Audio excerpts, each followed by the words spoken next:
Jadi satu kali bakar. Itu ke tema di atas. Jadi piston naik. Begitu piston naik, campuran udara dan bahan bakar ke dalam silinder melalui saluran pindah. Jadi kalau diletak bahan bakarnya itu begitu masuk, dia masuknya ke ruang crankcase-nya dulu. Crankcase rumah poros sengkolnya. Jadi ngumpul di situ dulu, karena pistonnya lagi di atas. Dan sebaliknya, gas hasil pembakaran secara terus-menerus dikeluarkan sampai lubang eksos tertutup. Berarti yang baru masuk, dia dorong sisa pembakaran yang tadi bekas sudah dibakar, didorong sama yang baru, dorong keluar. Saat lubang exhaust tertutup oleh gerakan piston yang menuju tema, campuran udara dan bahan bakar dikompresi. Jadi dikompres, ditekan campuran udara sama bahan bakarnya.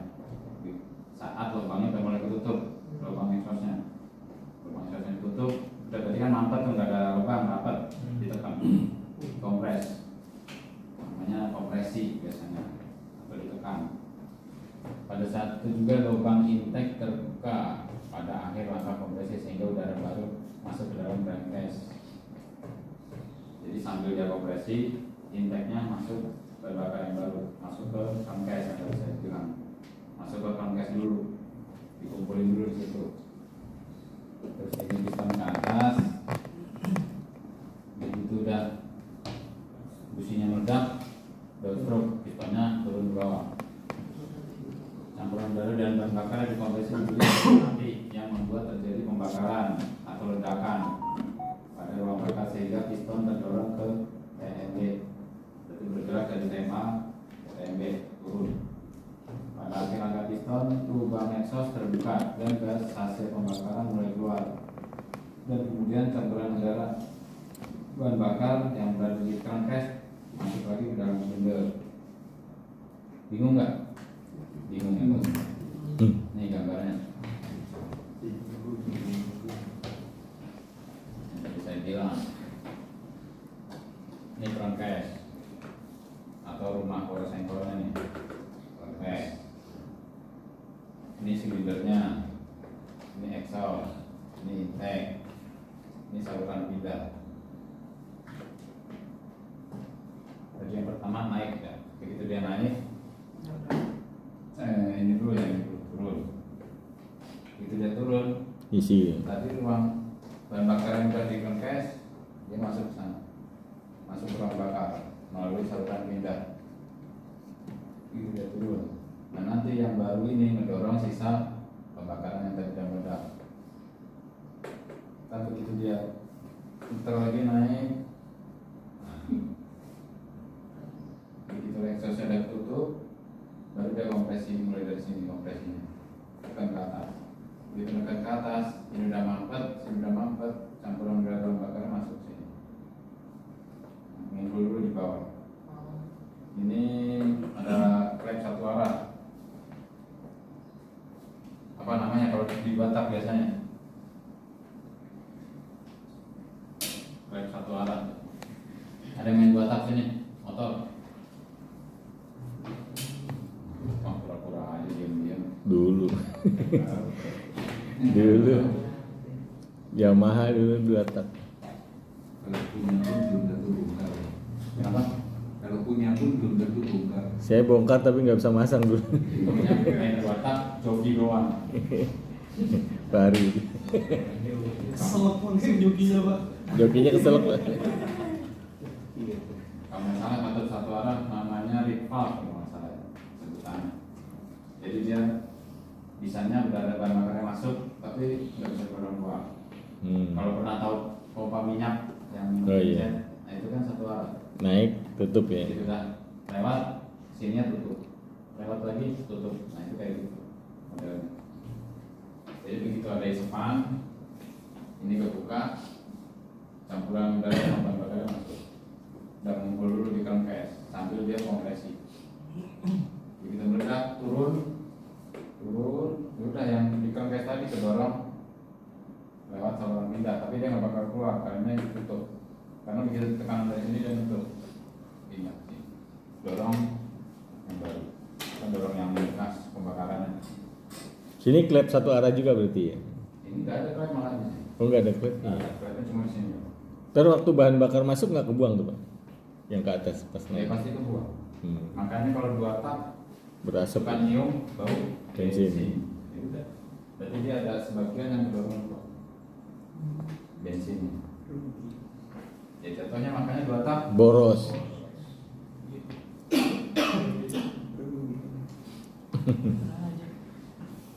gitu. Tapi nanti begitu bahan bakar masuk, jadi udah campur oli. Fungsi oli buat apa? Mas ini kan ada pennya, apa namanya stang piston, nanti di crankcase-nya, crankshaft-nya, ini informasinya dari situ. Makanya di sini nggak ada oli. Makanya di sini nggak pakai oli. Jadi ngelumasinnya lewat bahan bakar. Makanya begitu dia kebakar keluar, knalpotnya basah, aromanya bau bensin. Berarti di crankcase-nya itu isinya sudah percampuran oli dengan bensin ya? Crankcase-nya. Udah. Ya makanya kan kalau udah nggak ada oli samping, langsung campur di tangki. Karena begitu pakai oli samping juga begitu masuk sini ya ngampur juga sama bahan bakar. Sama aja.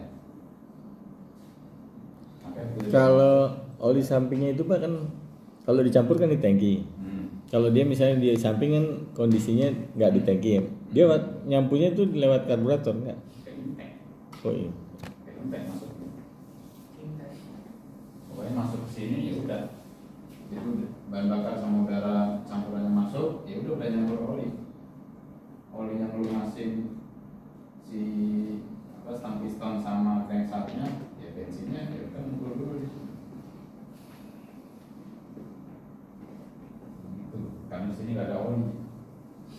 Makanya penyakitnya kalau 2 tak suaranya Kotok-kotok. Ketek. Baik motor maupun mobil mekanismenya sama. ya kalau mobil ada 2 tak, Yang kalau dulu istilahnya ada mobil tuyul Pak, tuntung itu 2 tak ya Pak? Yang apa Mitsubishi itu Pak? bisa untung cuma tetap patah. 4 tak ya Pak?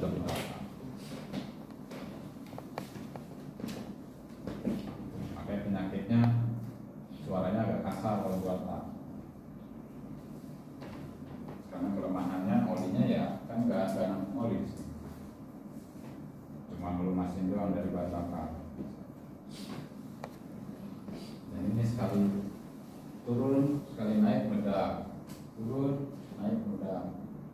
Jadi setiap pistonnya naik, dia meledak terus. Makanya 2 tak terkenal tenaganya over. Karena tenaganya ngisi terus, ayunan si engkel ini ngisi terus.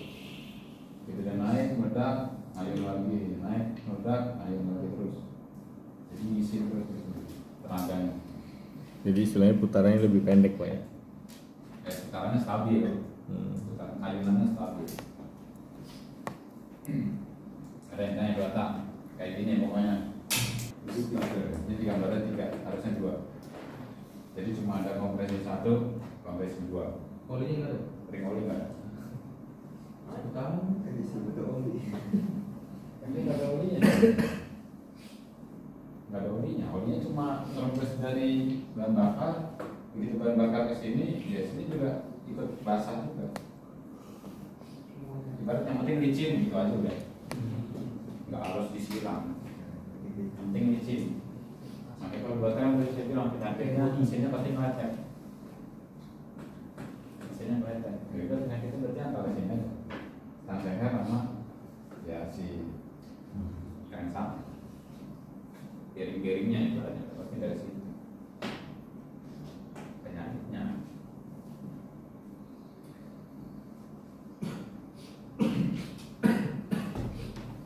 Ada lagi yang tanya?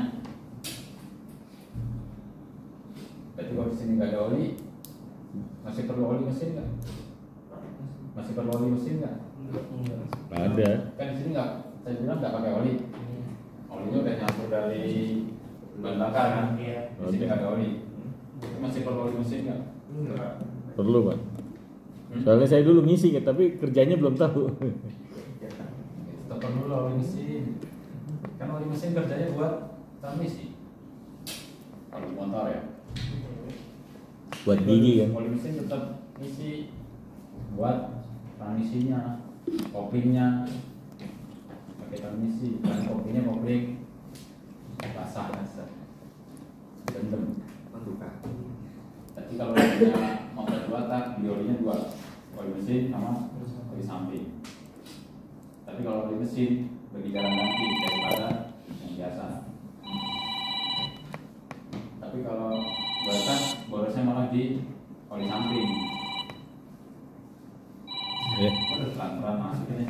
Pelan-pelan nih kan. Pun batak. Iya Bu.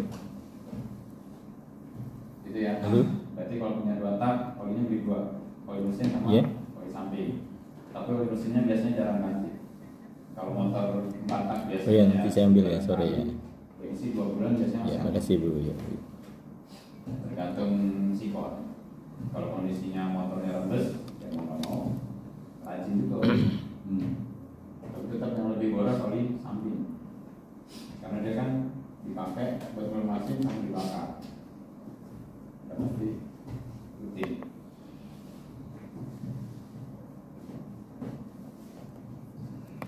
Oke, lagi tanya buat tak?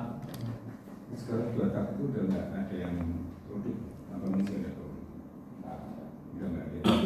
Semua udah Karena alasan polusi ya. Malah dibikinin motor listrik sama mobil listrik. Karena untuk menghindari Polusi. Tapi kalau nyari yang bekas-bekas, second ya buatan masih banyak yang pakai. Tambah mahal sih. Iya. Malah harganya gila. Nggak ada tekstil gitu. Jadi ranking ya 20 juta.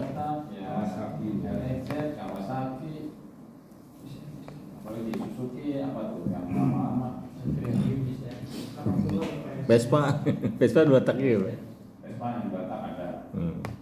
Ya tahun 80-an 9 King aja ada yang 97 kalau nggak salah. Iya. Masih ada. Pokoknya sebelum 2000 itu Batak masih produksi. Udah 2000 sini kalau nggak salah udah nggak ada. Kalau nggak salah ya. Kalau nggak salah udah nggak ada. Ke bensin. Dia biasanya dia injek langsung disuntik ke kerengkes, itu langsung disuntik ke crankshaft sama stang pistonnya, stang senternya. Vespa itu 2 tak. Vespa yang dulu 2 tak. Tapi begitu dari sini kan udah banyak Vespa Matic yang patah udah. Patah.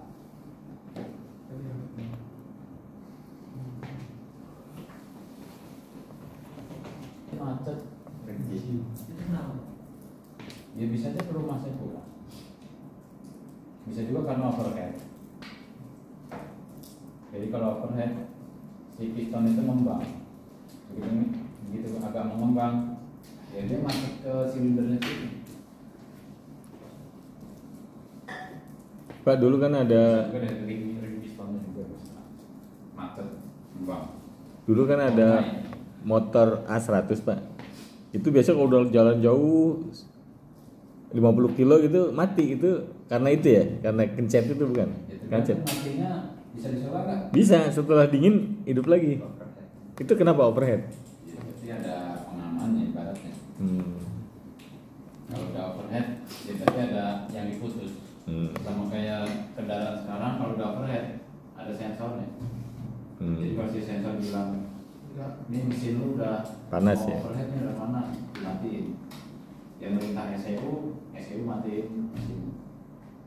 Kita mau hidup lagi ya nunggu ada lagi. Itu ada teori berapa derajatnya enggak ya overheadnya itu? Ada. Biasanya kan kalau suhu kerja mesin berapa?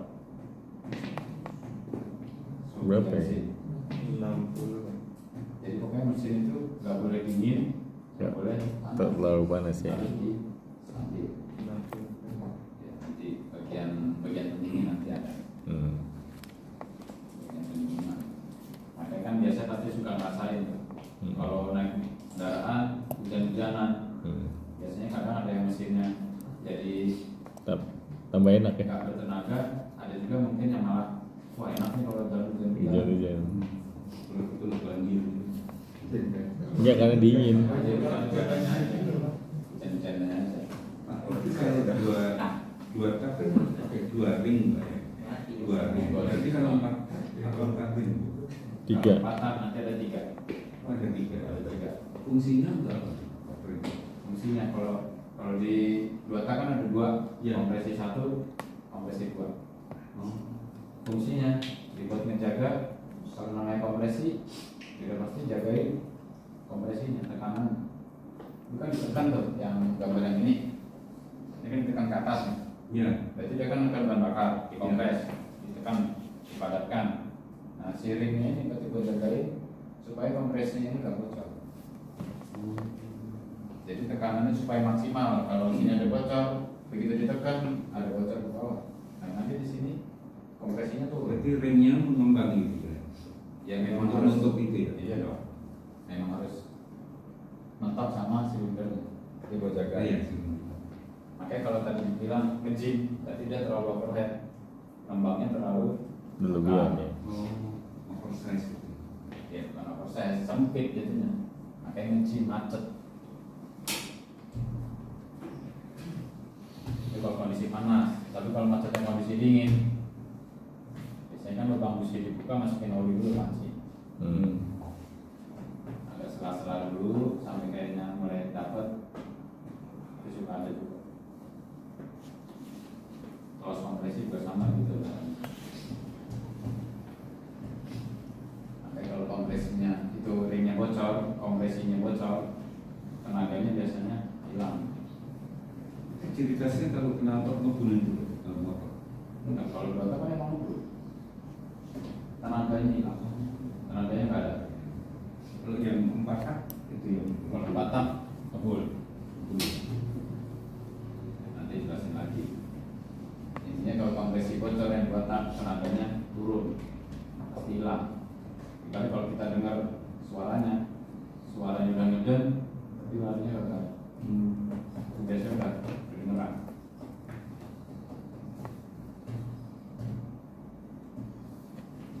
Kayak penyakitnya ya harus ganti sensornya.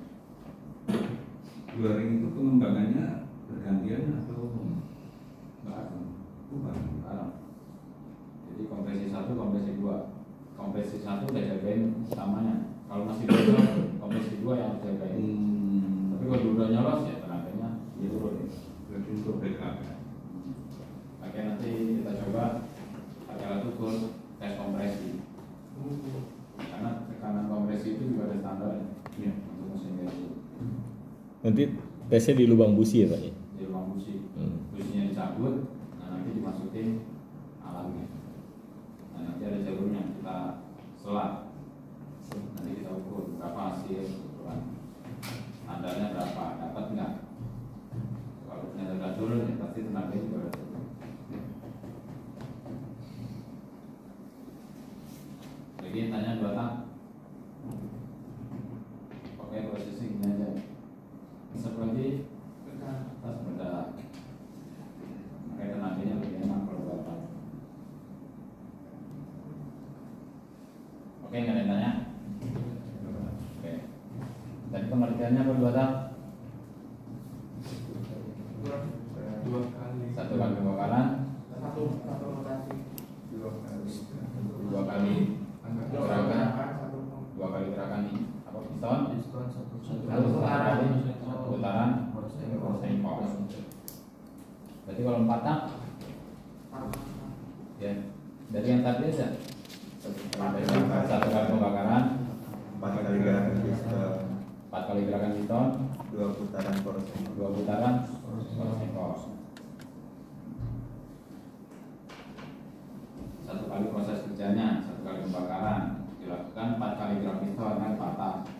Berarti 4 kali gerak, 2 kali putaran poros sengkol. Masih sama kan? 1 gerakan pistonnya 6 putaran. Jadi kalau 4 kali gerak ya 2 putaran. Tapi pembakarannya 1 kali. Jadi ada proses yang pistonnya ke atas itu nggak bakal, nggak kayak yang 2 tak tadi.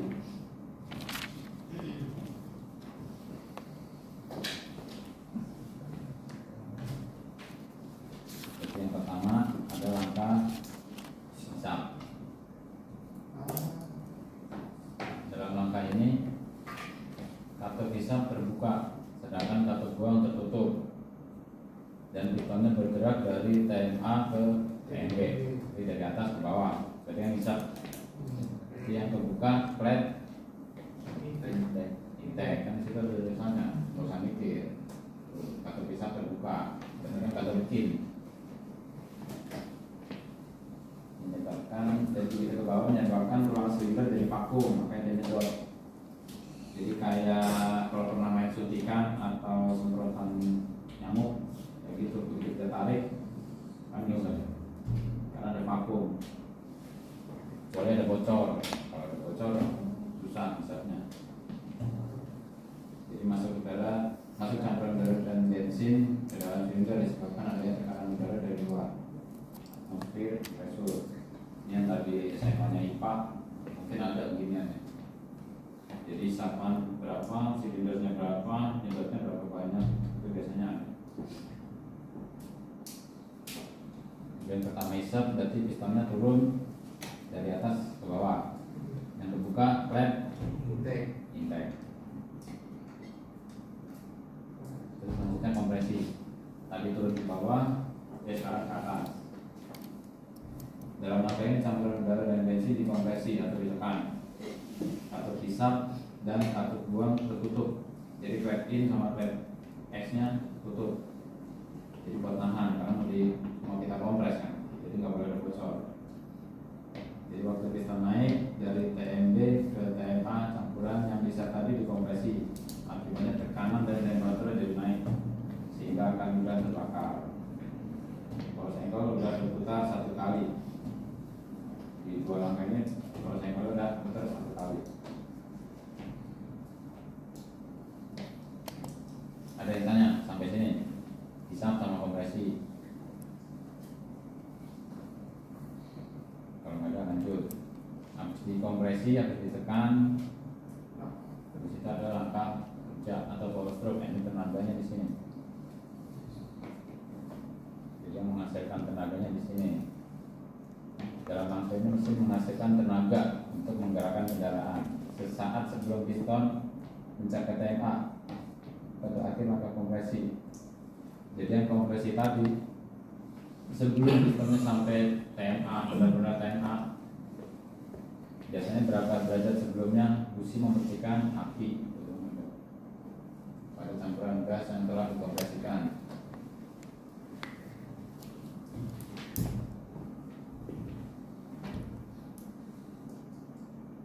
Terus kenapa percikan bunga apinya berapa derajat sebelum TMA?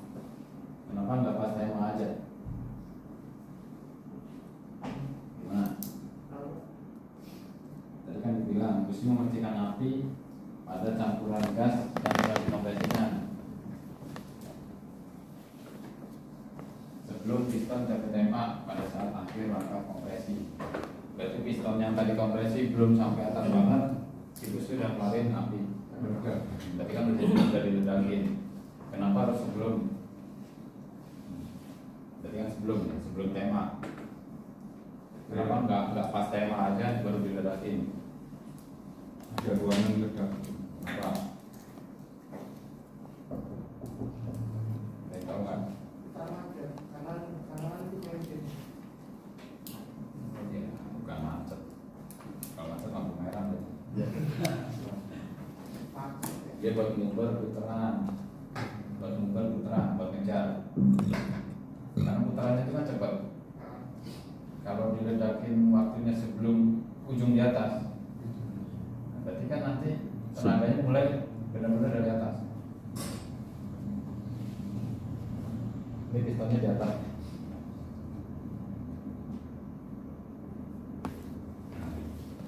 Jadi kan geraknya sebelum sampai TMA. ini TMA, TMB.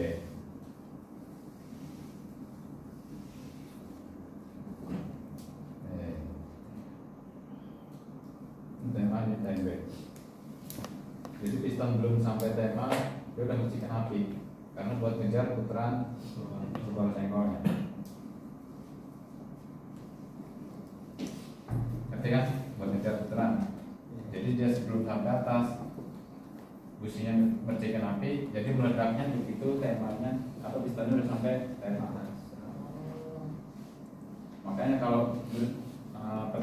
apinya dipercikin pas di atas, tenaganya malah nanti jatuhnya udah lewat dari tembak, tenaganya turun. Jadi buat ngejar veteran. Kita kalau di sini pernah ada yang main foto, jadi ceritanya mau foto motor lagi lewat. Kalau kita mau sejajar dapat fotonya di sini, berarti kan kita jepretnya harus sebelumnya kan. Kalau kita jepretnya pas lurus, Udah lewat. dapatnya nanti setelahnya. Buat ngumpul begitu. Jadi jatuhnya percikan apinya di sini, tenaganya pas ditembak. Tapi kalau percikan apinya pas lurus, nanti tenaganya mulainya setelah tembak. Jatuhnya tenaganya malah turun. Jadi tenaganya nggak maksimal. Makanya begitu kita gas, RPM-nya kan makin tinggi. Nanti sebelum temanya itu nambah. Karena kalau langsung misalnya anggap 5 derajat sebelum tema. Nah, satu putaran. Ini 0. Berarti 5 derajat sebelum tema. Ini langsung. Tapi begitu kita makin gas, RPM-nya makin tinggi. Nanti nambah.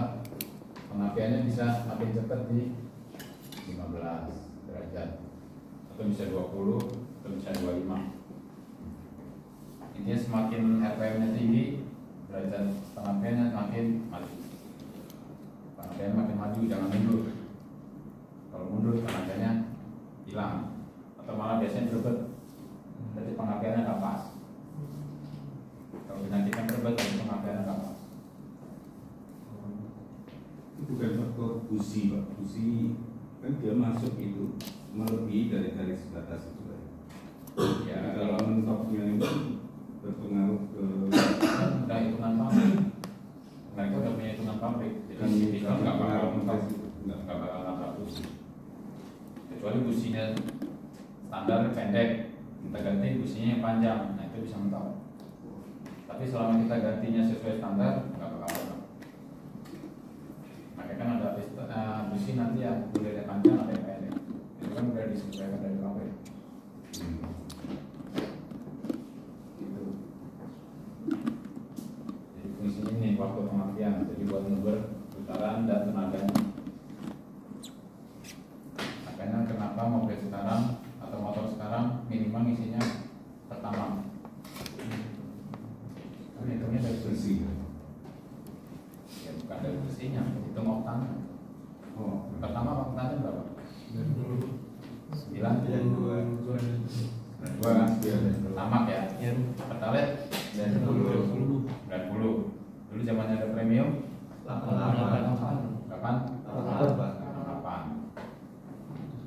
Pertama turbo 9. Berarti oktannya makin naik kan? Nah sekarang oktannya makin naik, bahan bakarnya lebih gampang kebakar apa lebih susah kebakar? Lebih susah. Lebih susah ya. Ada yang bilang lebih cepat kebakar, itu udah ngerti semua. Jadi oktannya nambah, itu kan biar lebih lama kebakar. Dari fungsinya kan untuk pengapian.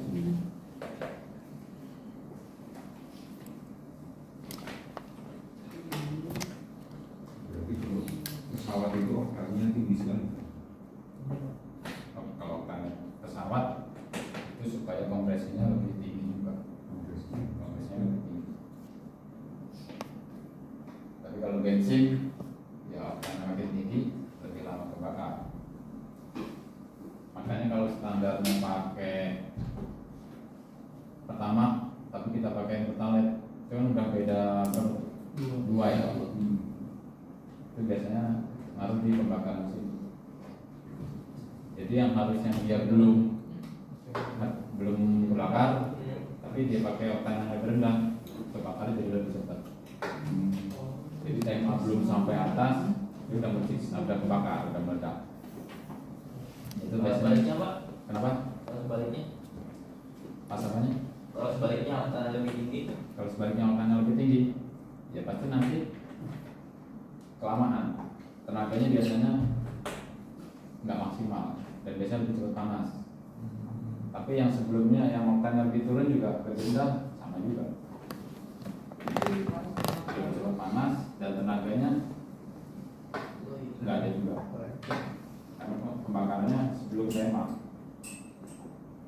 kita naikin, biasanya pembakarannya bisa tolak. Makanya kalau mau ganti bahan bakar, biasanya disetting lagi pengapiannya. Kita majuin lagi apa mundurin lagi. Kalau mobil lama atau motor lama enak nyetel. Tapi kalau udah kendaraan yang injeksi, kita nggak bisa nyetel. Udah diatur sama SEU. Tadi sama nanya apa? Kalau kendaraan lama. Tapi kalau yang udah kendaraan injeksi nggak bisa. Kami makanya udah diatur sama SEU. Nah kalinya gimana? Ya SEU-nya kita atur pakai scanner. Scannernya yang bisa remap. Kalau orang bilang remap, jadi kita setel. Jadi pemakaiannya maunya berapa derajat. Terus nanti ada kita bisa ngatur voltasenya yang ke injektor berapa, keluaran bahan bakarnya berapa, bukaan throttle-nya berapa, misalnya semua bisa diatur. Tapi pakai scanner, dan scanner yang bisa nyetel itu harganya lumayan. Makanya kebanyakan kalau kita minta scan pakai scanner itu bisa kenanya udah bisa ya paling murah-murahnya 300-400 ribu scan doang kalau mobil. Kalau motor nggak tahu berapa, pernah motor 300 juga. biayanya 300 sama, juga. mobil juga sama, itu paling murah mobil ya. Makanya kalau di bengkel resmi tune up sekalian scanner ganti oli itu bisa 1,5-1,8, ganti oli doang sama scanner kalau di bengkel resmi. Karena kalau di bengkel umum beli scanner itu agak berat, harganya lumayan. Kalau beli yang murah takutnya nggak semua mobil baca. Karena saya pernah nyoba beli yang di online suka ada tuh pakai Bluetooth, terus pakai download aplikasinya di Play Store. Harganya sampai 50, 150, 200. Itu pernah saya coba, nggak semua mobil bisa. Kadang sama-sama Avanza nggak dibaca. Ntar Avanza A mau, yang B nggak mau. Nggak tahu, saya bingung itu gimana ini. Ya, harganya murah sih. Tapi kalau buat dipakai, takutnya rugi malah. Tapi kalau mau beli yang bener, biasanya modelnya tablet pakai kabel, atau kalau di bengkel resmi pakai komputer, kalau pakai kabel itu udah pasti baca. Nama ini OBD 2. Itu harganya mahal dan pasti bisa. Harganya udah pasti bisa. Ya kalau modelnya lama sih murah, tapi kalau nyarinya model-model terbaru 30 ke atas. Dan itu nggak tiap tahun, berapa bulan sekali harus update. Karena buat update softwarenya si mobil di pasaran. Jadi kalau ada mobil baru keluar, kita harus update. Karena kalau kita nggak punya softwarenya, ternyata mobil itu masuk, kita nggak bisa nyetir. Itu harus rutin. Begitu. Kelas 6. Jadi gara-gara ini jadi kemana-mana ceritanya. Ada langkah kerjanya di sini. Dan nanti ada langkah buang ya, hitungannya ntar lagi. Tadi pas tenaga atau langkah usaha itu turun, nah ini naik. Tapi kalau ini langkah buang, jadi begitu dia naik, pistonnya kebuka, klepnya kebuka, klep buang, ini tutup.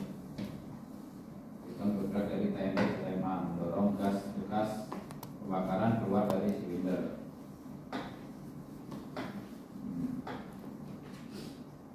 Ketika piston sampai TMA akan mulai berdegradasi untuk persiapan berikutnya. Jadi habis buang lanjut isap lagi yang ulang tadi. Jadi gambarnya nanti yang ini.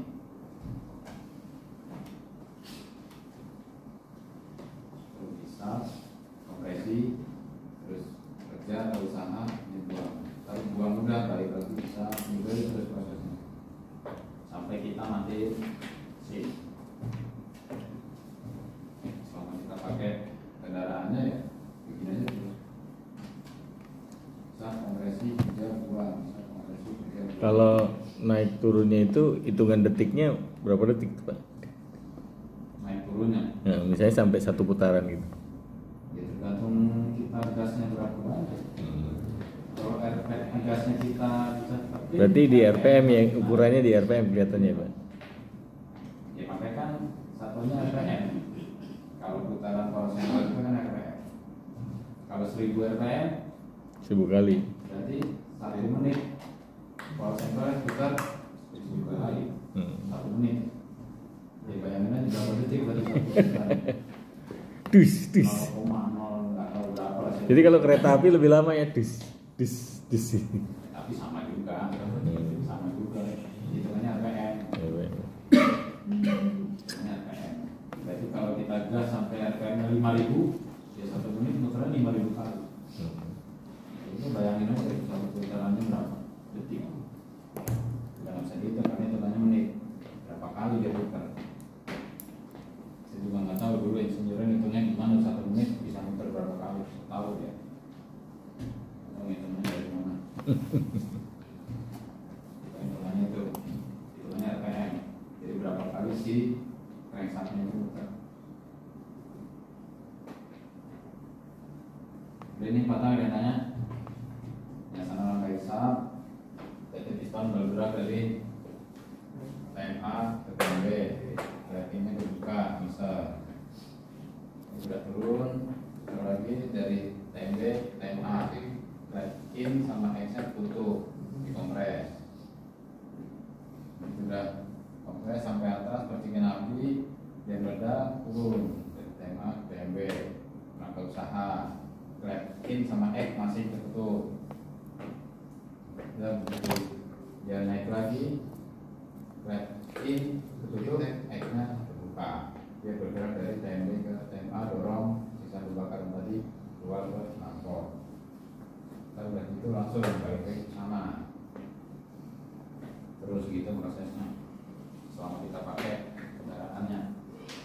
Jadi Pak, pada saat yang 4 tak sama 2 tak tadi kan, kalau yang 2 tak masuk bensinnya dari samping ya?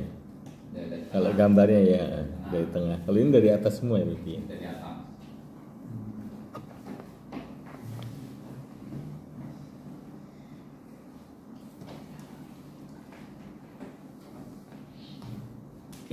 Ntar rangkaian ini bisa berhenti kalau apa yang kita matiin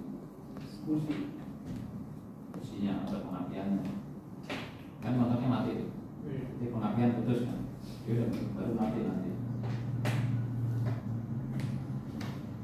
Jadi kalau kontaknya on, pengapiannya on, ya selama kontaknya on ya itu terus nih. Terus.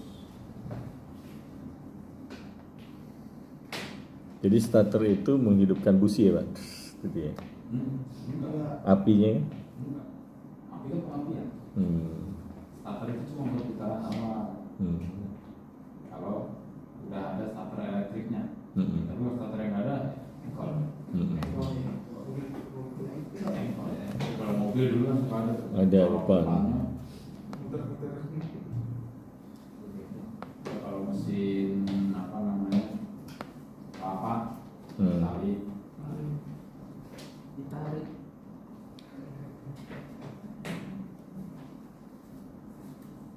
Atau kalau yang nggak ada, elektriknya nggak ada,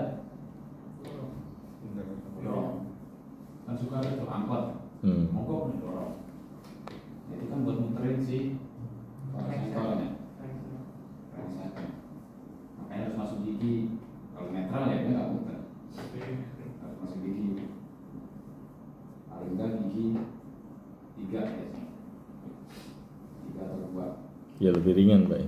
dan lebih enteng. Karena kalau gigi 1 berat. Oke, ada yang nanya? Bisa diatur nggak Pak bensin yang masuk ke dalam silinder? Bisa. Kalau masih karbu, yang kita otak-atik. Di karbu nggak apa-apa. Atur bahan bakar. Patokannya busi, kalau businya hitam, jadi campuran udara bahan bakar kebanyakan bensin. Jadi warna businya, kalau businya hitam berarti kebanyakan bensin, boros. Tapi kalau warnanya putih, berarti kurang bensin, kebanyakan angin. Tapi kalau nanti warnanya agak merah, agak coklat, itu bagus. Maka lihat dari warna businya aja. Itu. Tapi kalau hitam oli ya beda. Ada bocor, ada rembes. Kalau bensin masih nggak apa-apa, tapi kalau udah basah oli, berarti ada rembes. Itu warna itu walaupun dingin dia tetap tersisa warna sesuai dari apa proses itu ya Pak kualitasnya. Iya. Tapi kalau basahnya basah bensin, berarti mau mogok nih, kita salah nggak mau nyala, kita buka, basahnya basah bensin, berarti ya masalah pengapiannya, berarti businya nggak bakar, businya ganti. Kalau basah ya. Tapi kalau businya ganti masih gitu juga, ya naik lagi ke atas, oil, pokoknya pengapiannya, berarti dia busi nggak bakar. Kalau basah berarti nggak bakar ya. Ternyata semuanya bagus pengapiannya, kontaknya belum on. Belum ada setekin ya, nggak bakal nyala. Lagi patah, tanya. Oke, kendaraan sekarang umumnya ya udah ini masih patah standar, udah nggak ada patah. Jadi udah paham ya bedanya patah sama patah ya. Soalnya kalau orang yang nggak ngerti tahunya dua tak itu pistonnya 2, 4 tak pistonnya 4. Kalau pistonnya 6 berarti 6 tak. Ada yang nggak ngerti begitu. Itu belum ke PPKD berarti dia Pak. Waktu itu ada sih. Ada. Ada. Jadi pas saya nguji terus wawancara dia nggak tahu batang patah. Tahunya di 2 tak pistonnya 2, 4 tak ya pistonnya 4. Jadi kalau motor pistonnya 1 tak. Mobil yang pistonnya 5, 6 ya 5 tak, 6 tak. Salah. Jadi otaknya ada nyambung waktu itu teorinya. Ini udah ngerti semua belum nih? 2 tak apa, 4 tak apa. Jadi mau pistonnya 16 apa 20 juga. Ini kan proses kerjanya, tapi satu pistonnya ya proses kerjanya 4 tak. Jadi proses kerja ini bukan banyak piston, proses kerjanya. Jadi mau pistonnya banyak juga ya prosesnya ini satu pistonnya. Berarti kalau pistonnya ini ya masing-masing prosesnya ini sama aja.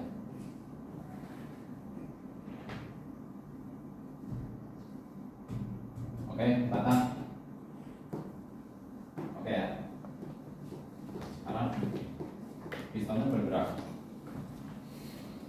Klepnya juga bergerak. Yang gerakin klepnya siapa? Supaya pas sama langkah pistonnya. Crankshaft atau noken as. Ada namanya kalau di motor mungkin gigi rantai. Di mobil juga ada. Tapi sebutannya kalau di mobil lebih ke timing belt atau timing chain. Kalau bahasa bukunya, tapi makanya kalau di bengkel bilangnya rantai datang. Itu yang ngatur tabnya ini. Jadi begitu pistonnya turun, ini buka. Nah begitu ini turun, ini buka. Makanya kita nanti pas ngerakit, masang juga ada aturannya. Supaya enggak pistonnya naik, klepnya turun, tabrakan. Kalau udah tabrakan penyakitnya ntar, kalau udah klepnya yang bengkok, pistonnya yang tembus bolong. Maka nanti masangnya ada aturannya. Ya, kalau yang pernah bongkar pasang motor tahu, mobil pernah juga ya pasti tahu. Tapi kalau yang belum pernah ya nanti nyobain.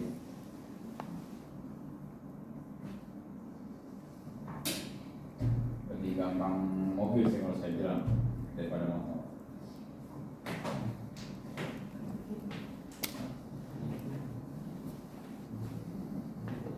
Oke, ada yang tanya nih?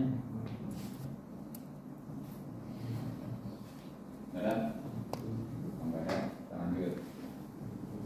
Nanti di akhir langkah buang sama awal misal itu kan nggak ada nanti ya. Jaraknya gantian kan, begitu X-nya buka, tutup langsung in-nya buka. Nanti ada namanya overlapping, di mana flag sama-sama membuka. Akhir langkah buang, awal langkah sisa. Jadi kan geraknya gantian flagnya. Itu ada kondisi yang sama-sama terbuka sedikit, nanti namanya overlapping. Fungsinya ya udah ada tuh, atau manfaatnya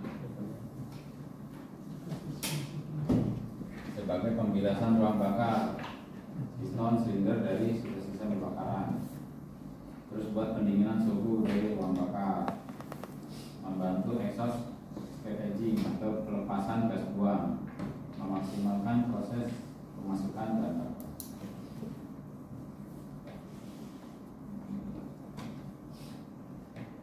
Itu fungsinya,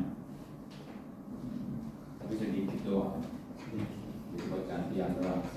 Jadi ada posisi kebarang gitu. Jadi di knalpot nggak sampai bau bensin, jadi udah diatur kan. Tapi kalau di knalpot sampai bau bensin ya berarti ada bensin buang.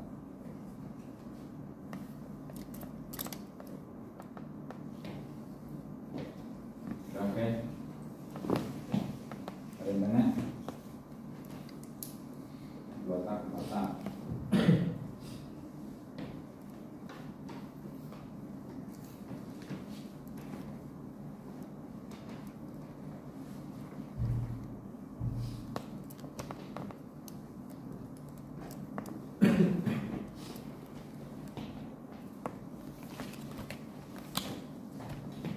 Jadi bedanya dua tak apa?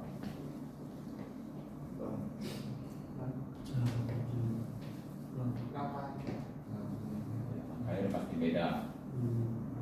Kalau rotasi Kompresi. beda. Kalau kompresi sama. Juga rotasinya. Apa? Juga rotasi. Juga rotasi. Ya kalau itu kan maksudnya prosesnya. Udah pasti beda 4 tak 2 tak.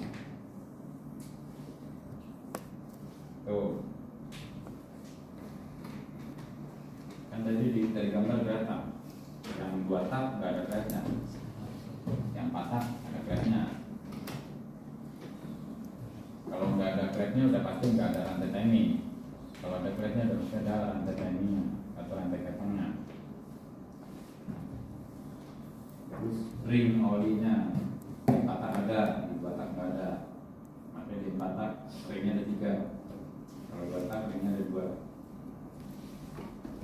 Terus 2 tak ada ruang pembilas, 4 tak nggak ada. Terus 4 tak bahan bakarnya murni, 2 tak campur oli. Terus knalpot kering, 2 tak basah. Yang 4 tak knalpotnya nggak ada asapnya, 2 tak campur.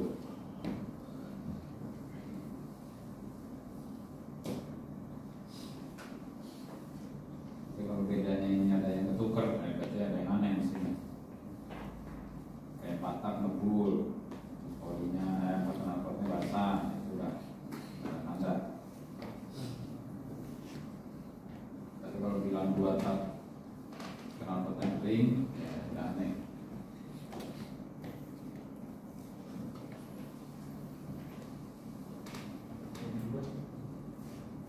Kalau 2 tak tidak ada asapnya itu malah aneh Pak. Aneh. Begitu. Tapi kalau 4 tak ada asapnya, Asapnya ya malah itu aneh. mencurigakan. Berarti kan nggak rusak.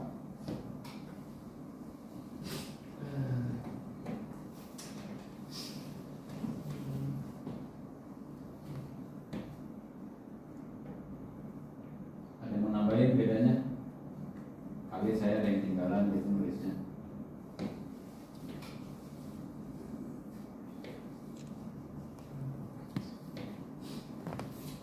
Enggak lah, ada yang nambahin.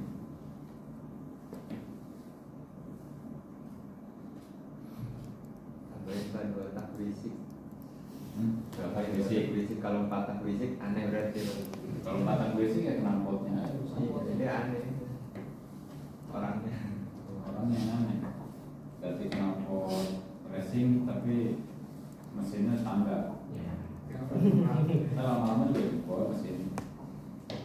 pengaruh ya Pak? Ya pengaruh, terutama di klep.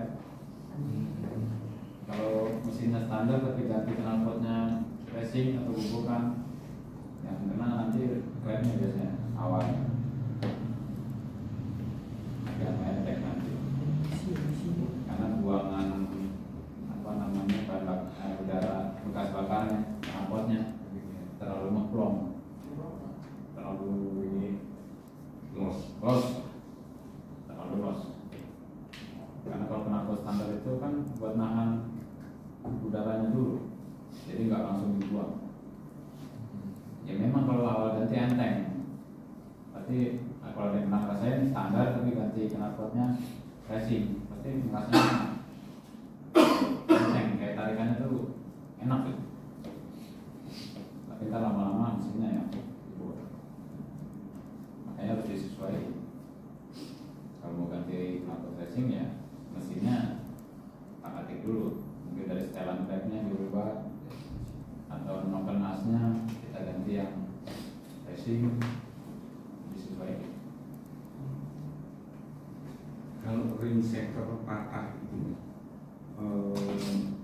bisa ketahuan nggak Pak kalau sebelum dibongkar? Nggak bisa, Nggak bisa ya. nggak bisa. Tapi ketahuannya kalau udah Dibongkar ya. rusak,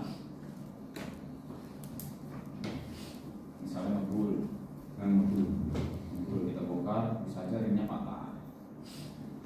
Nanti begitu kalau udah ringnya patah, biasanya udah penyakitnya nanti silindernya baret.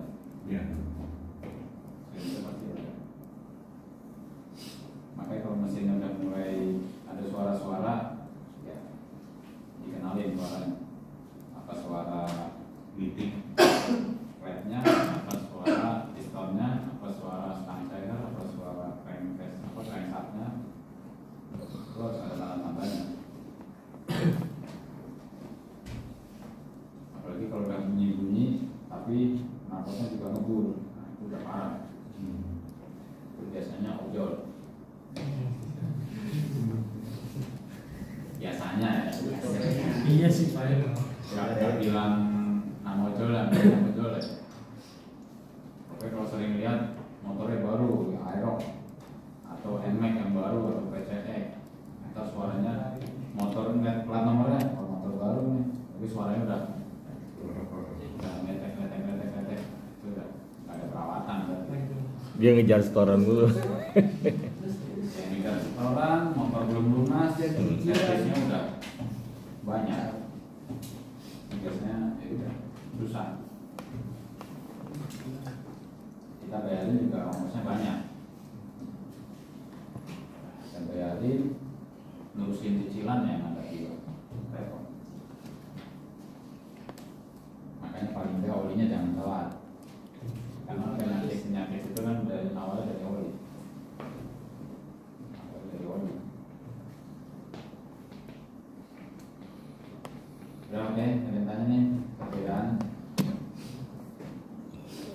Bedanya berarti nanti ada keuntungan kerugian dari patah sama botak.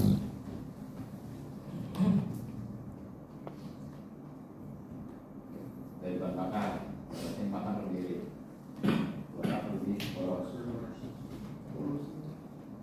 Dari yang tadi itu kan, ya, udah pasti polusi.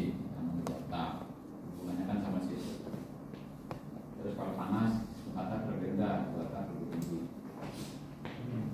Ya karena tadi saya bilang sekali pistonnya naik bakar terus. Tapi kalau patah kan enggak, naik itu bakar sama naik buang. Terus tenaga, kalau patah yang menyesuaikan. Tapi kalau buatan pasti lebih tenaga. Karena pembakarannya terus konsumsi olinya patah sedikit, patah lebih banyak. Yang tadi dikira oli samping, oli sampingnya yang boros ini. Terus getaran fluktuasinya patah lebih tinggi, patah lebih rendah. Keuntungan kerugiannya.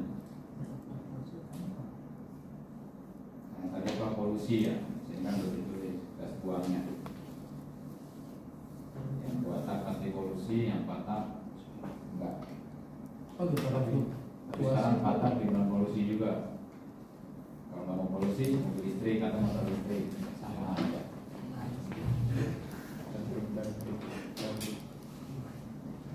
Pak, getaran fluktuasi itu apa Pak? Itu ditanam dari mesinnya. Yang tadi dari pembakaran, kalau data kan tiap atas ngisi terus kan, rendah, berarti kan putarannya stabil. Tapi yang patah kan enggak. Ada yang ke atasnya bakar, ada juga yang ke atasnya buang. Oh, dari gerakan mesinnya goyang-goyang gitu. Ya getaran mesinnya. Jadi kadang ke atas itu ngisi, tapi ntar ke atas buang itu kan tadi kan tenaganya udah buang. Jadi putarannya kayak naik turun. Putarannya naik turun, getarannya beda. Pak, ini yang tenaga mesin. Itu kan katanya 2 tak lebih bertenaga. Itu biasanya di awal aja ya, kalau udah jarak panjang agak ketinggalan deh dengan 4 tak kalau. Ya maksudnya kan dipanas. Maksudnya Oh, panas. lebih tinggi ya, Ya jatuhnya kalau udah mesinnya panas ya itu turun berkurang ya. tenaganya. Makanya kalau 2 tak rata-rata mesinnya terbuka. Tidak mudah panas. Kayak King itu kan jadi terbuka kan di depan. Apalagi yang 2 tak RXZ. Terus yang Suzuki apa tuh yang motor polisi itu yang 2 tak, yang kayak trail itu kan 2 tak, juga mesinnya panjang. Umumnya begitu. Jadi kalau bebek ada bodinya ya tetap aja 2 tak. Jadi efeknya dipanas kan. Kalau istilah open keeps itu apaan Pak? Istilah open keeps. Kapan gitu? Gue tanya dia tuh anak motor. Super kit kali. Super kit. Super kit kali ini JR. Iya ini JR. Itu ngebuka apa ya? Ngebuka katup ketika lu di 14.000 RPM. Makanya dia kerjanya di RPM tinggi. Taruhlah kalau di mobil kayak turbo lah. Kerjanya di RPM tinggi.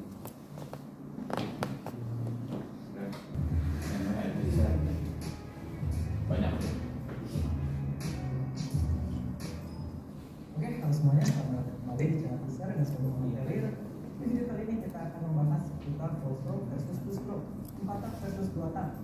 Mungkin untuk kawan-kawan yang dalam video ini ulang yang pernah nonton pembahasan kita yang satu ini.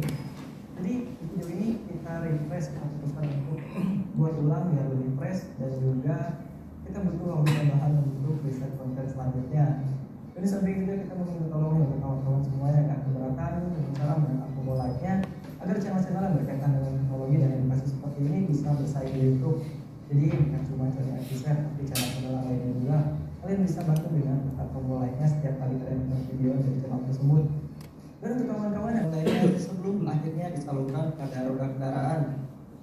Namun walaupun mesin ini memiliki prinsip kerja yang sama, yakni merubah energi kimia menjadi energi mekanik, kedua mesin ini memiliki konfigurasi yang berbeda yang tentunya menghasilkan karakteristik serta keunggulan dan kekurangannya masing-masing.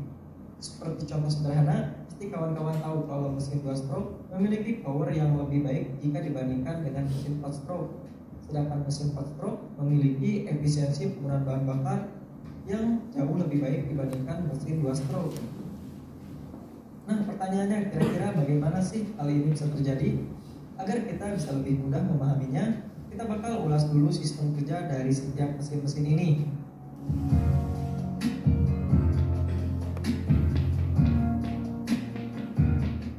Kita bahas dari mesin 2 stroke terlebih dahulu.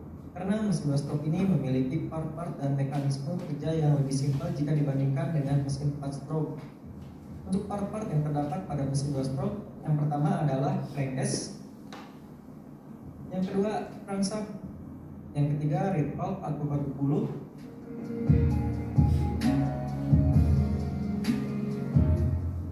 piston rod, unit pistonnya sendiri, cylinder block, cylinder head, dan juga busi atau spark plug. Sedangkan untuk sistem pengkabutannya akan kita buat standar untuk kedua mesin ini dengan sistem pengkabutan karburator. Oke, itu dia untuk part-part yang terdapat pada mesin 2 stroke. Sekarang kita masuk ke sistem kerjanya. Untuk mesin 2 stroke kita simulasikan mulai dengan kondisi piston berada pada posisi TMA atau titik mati atas, dengan kondisi mesin yang sudah mengkompresi bahan bakar dari siklus daya sebelumnya, dan posisi crankcase telah terisi udara yang sudah bercampur dengan bahan bakar. Pada posisi ini, bahan bakar yang sudah terkompresi dipatik oleh spark plug dan terjadilah ledakan. Ledakan ini akan mendorong piston dari TMA menuju TMB, dan sebagian daya dorong ini akan terkonversi menjadi energi putar pada crankshaft, di mana crankshaft ini juga berperan sebagai flywheels untuk menyimpan energi putaran tersebut. Lalu selanjutnya, setelah piston membuka exhaust port dan juga intake port, maka gas buang akan bergerak keluar, dan tekanan udara yang diberikan oleh piston saat menuju TMB akan mendorong secara paksa udara yang sudah tercampur dengan bahan bakar pada crankcase menuju dapur pacu.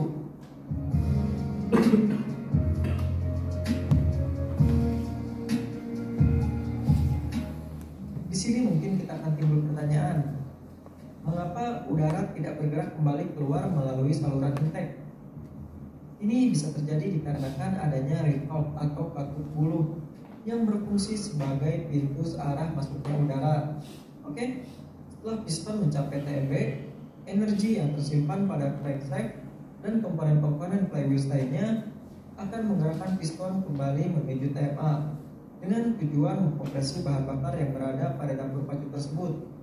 Maka berbarengan dengan bergeraknya piston dari TMB menuju TMA, terjadi juga tekanan negatif atau daya hisap pada bagian crankcase ini yang dapat menarik udara dari atmosfer dan bahan bakar yang sudah tercampur dengan oli 2 stroke atau oli samping.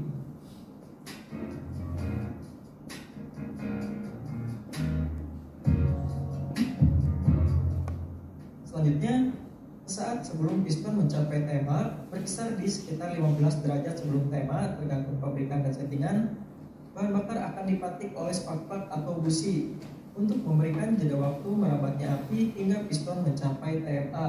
Dan selanjutnya setelah piston mencapai TMA, rambatan api akan menghasilkan ledakan yang mendorong piston kembali menuju titik mati bawah atau TMB. Dan di sini satu siklus daya pun telah selesai. Jadi kita bisa tahu bahwa pada mesin 2 stroke hanya membutuhkan 2 langkah, yakni TMA menuju TMB sebagai proses exhaust dan juga intake. Lalu langkah kedua bergeraknya piston dari TMB menuju TMA sebagai proses kompresi dan ignite. Itu dia langkah kerja pada mesin 2 stroke. Sekarang kita bahas dengan sistem kerja pada mesin 4 stroke. Untuk part-part yang digunakan pada mesin 4 stroke sebenarnya hampir sama dengan mesin 2 stroke, namun yang membedakan pada bagian cylinder head, di mana cylinder head pada mesin 4 stroke itu lebih kompleks, yakni terdapat exhaust dan juga intake valve yang mengatur keluar masuknya udara. Lalu ada juga crankshaft yang bertugas untuk mengendalikan valve tersebut, timing chain atau timing belt, dan pulley atau gear. Untuk sistem kerjanya seperti biasa, kita mulai dari piston yang berada pada posisi TMA. Pada bagian ini, piston akan bergerak dari TMA menuju TMB karena daya dorong yang dihasilkan dari ledakan siklus sebelumnya. Lalu sebagian daya akan tersimpan pada komponen-komponen yang berfungsi sebagai flywheel.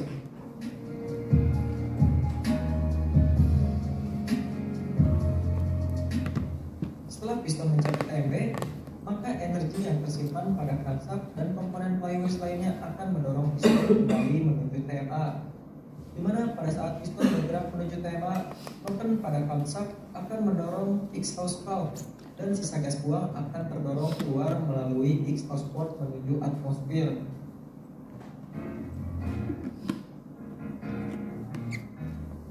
Lalu setelah piston mencapai TMA dan exhaust valve pun tertutup, maka akan dilanjutkan dengan bergeraknya piston dari TMA menuju TMB kembali.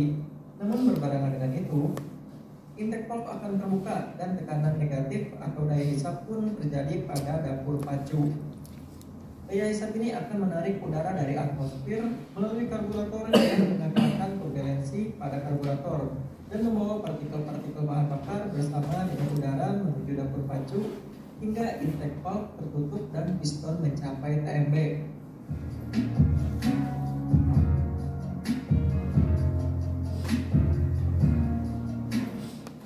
Lalu sekali lagi daya yang tersimpan pada flywheels akan mendorong piston kembali menuju TMA untuk melakukan kompresi pada bahan bakar dan udara sebelum akhirnya dipantik. Dan kurang lebih seperti itulah sistem kerja dari mesin 4 stroke. Jadi seperti yang bisa kita lihat, mesin 4 stroke di sini membutuhkan 4 langkah untuk menghasilkan daya, yakni langkah intake, kompresi, ignition, dan juga exhaust. Oke, itu dia sistem kerja untuk kedua mesin tersebut. Sekarang kita akan membahas mengenai kekurangan dan kelebihannya masing-masing.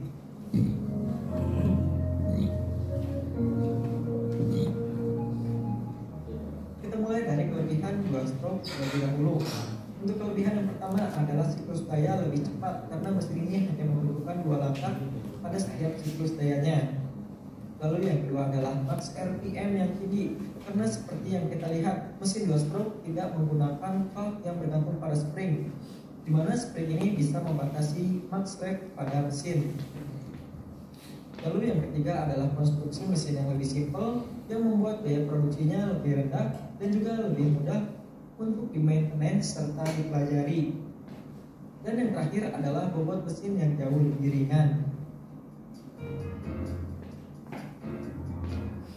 Sedangkan untuk kelebihan mesin 4 stroke, yang pertama adalah efisiensi penggunaan bahan bakar yang jauh lebih baik jika dibandingkan dengan mesin 2 stroke. Lalu yang kedua adalah putaran mesin yang lebih rendah serta sistem pelumasan yang lebih baik. Hal ini menjadikan durabilitas yang dimiliki oleh mesin 4 stroke lebih tinggi dibandingkan dengan mesin 2 stroke. Lalu yang ketiga adalah bahan bakar dapat diolah dengan lebih sempurna yang menjadikan sisa gas buang jauh lebih ramah bagi lingkungan. Yang keempat, karena penggunaan sistem katup menjadikan mesin 4 stroke memiliki kompresi yang lebih padat dan torsi yang lebih besar, menjadikan mesin 4 stroke lebih nyaman digunakan pada kecepatan rendah, terutama di daerah perkotaan. Oke, itu dia untuk kelebihan dari masing-masing konfigurasi mesin. Sekarang kita akan bahas mengenai kekurangannya dan juga sedikit pengembangannya pada setiap konfigurasi yang dapat meminimalisir kekurangan tersebut. Kita mulai dari kekurangan yang dimiliki oleh mesin 2 stroke terlebih dahulu. Yang pertama kekurangannya adalah konsumsi bahan bakar yang lebih hambur alias kurang efisien. Hal ini dikarenakan pada konsep mesin 2 stroke standar memiliki sistem intake dan exhaust tanpa katup dan hampir terbuka secara bersamaan. Ini akan mengakibatkan sebagian bahan bakar akan sedikit terbuang saat proses scavenging dan juga pada saat dinding piston melewati kedua port tersebut. Lalu yang kedua adalah tidak ramah lingkungan. Kawan-kawan pasti nggak akan asing lagi dengan ini. Sebenarnya untuk masalah ini bisa ditanggulangi dengan cara penggunaan direct injection. Namun karena injection harus bekerja pada setiap 2 langkah, menjadikan mesin direct injection pada motor 2 stroke masih harus dikembangkan lagi. Lanjut, yang ketiga adalah sistem pelumasan yang kurang baik yang menjadikan durabilitas moving part yang lebih rendah jika dibandingkan dengan mesin 4 stroke. Hal ini terjadi dikarenakan pada mesin 2 stroke sistem pelumasannya bergantung dengan suplai udara beserta bahan bakar yang masuk ke dalam crankcase. Namun hal ini masih bisa ditanggulangi dengan cara memompa pelumas langsung menuju bantalan dan juga melakukan hard surfacing pada moving part tertentu. Contohnya seperti pelapisan nanokeramik yang didapatkan oleh mesin 2 stroke injection yang memungkinkan mesin dapat bekerja secara maksimal dan meminimalisir gesekan dengan suplai oli yang sangat minim. Jadi untuk kawan-kawan yang sering bertanya bagaimana proses pelumasan atau lubrikasi pada mesin 2 stroke injection, barusan sudah kita jawab. Lanjut, yang keempat, torsi yang kurang baik pada RPM rendah yang membuat motor dengan konfigurasi 2 stroke kurang nyaman digunakan pada kecepatan rendah. Dan terakhir adalah mudah overheat.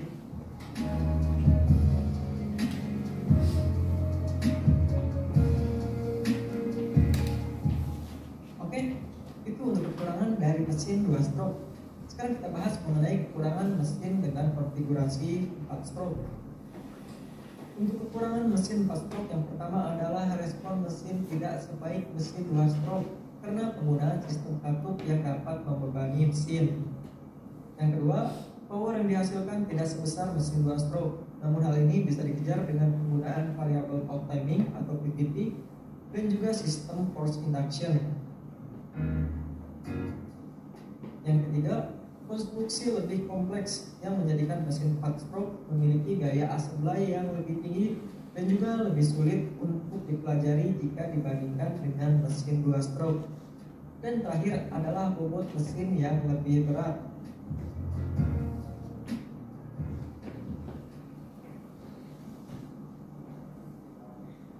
Oke, itu dia untuk kekurangan dan kelebihan dari setiap konfigurasi mesin. Untuk kesimpulan, menurut kita, jika kawan-kawan perlu kendaraan untuk keperluan harian, mesin 4 stroke menurut kita adalah pilihan yang baik, apalagi untuk kalian yang mobilitasnya tinggi.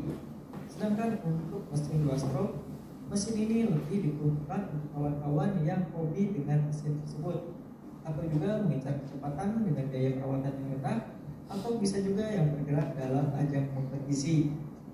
Tapi walaupun begitu, setiap orang pastinya punya kebutuhan dan penilaian yang berbeda. Jadi sisanya kawan-kawan semua bisa putuskan sesuai dengan keperluan dan ketertarikan kalian masing-masing. Oke. Dewan C? Dua. Overhead.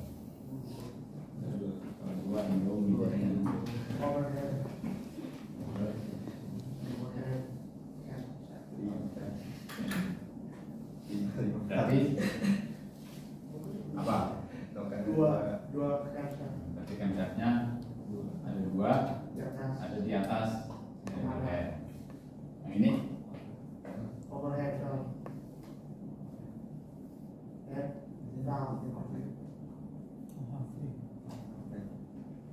artinya Apa di atas? apanya? Clap. Ya, capnya semua juga di atas. Itu sama. Berarti capnya di mana? Enggak ada yang Hah? Ya, kalau nggak ada capnya mau digerakin pakai apa kayaknya? pakai rantai. Ya pakai rantai kan tetap pakai cap. Jadi ini overhead valve. Berarti yang ada di head cuma ada clap. Cam yang berarti ada di Bawah. blok mesin di bawah.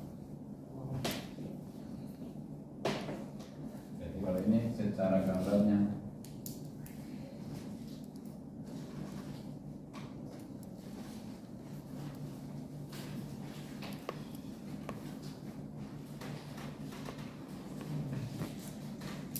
sama OAP.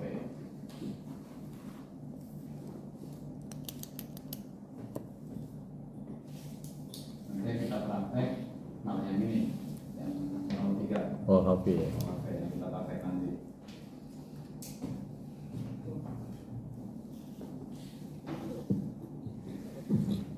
Kalau SOHC itu mobil ada ya?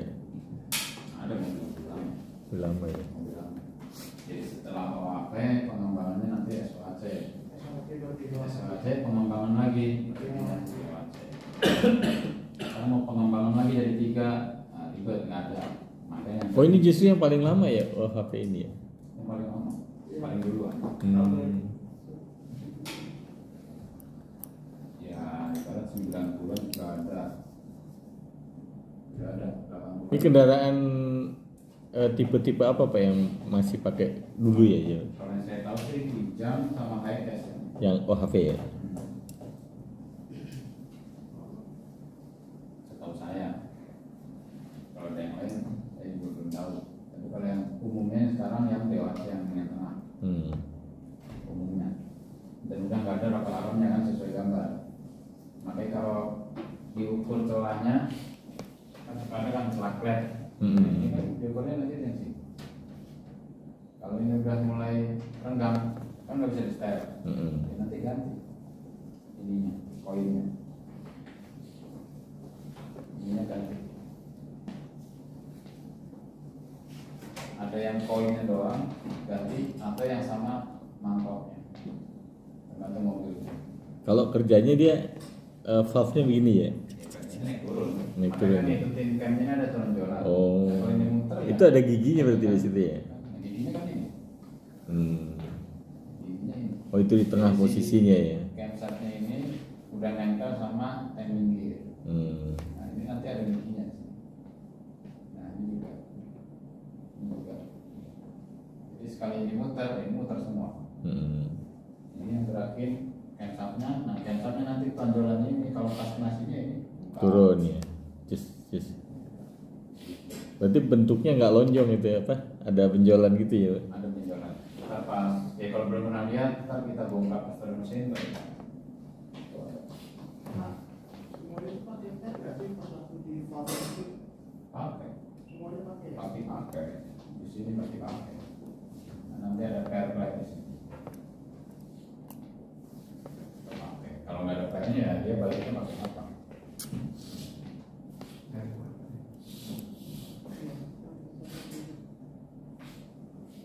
Pasti pakai pair plate. Nanti pair plate-nya juga ada standarnya lagi tekanannya. Karena kalau dia udah mulai lemah, itu biasanya kan harus diganti.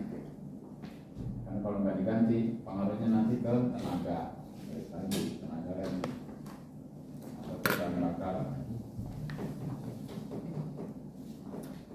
Oke, ada yang tanya lagi? Umumnya sih ini. Nanti kalau kayak yang dibilang VTEC, VVTi, sama apa tadi, KIT, sepertinya buat tak. Kalau kendaraan umumnya cuma VVTi sama VTEC. Bedanya itu aja. Nanti videonya nyala. Ini udah belum? Ya. Udah Pak? Gambar apa foto udah ya? Ya. Gambar foto dulu, gambar belakangan. Dan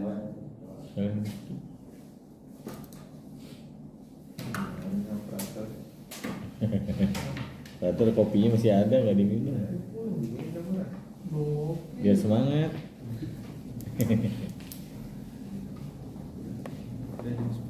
Ya?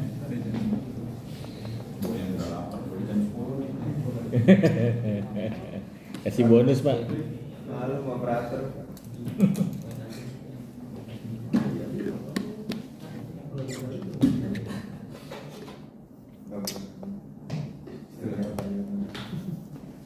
mau snack dulu apa video dulu?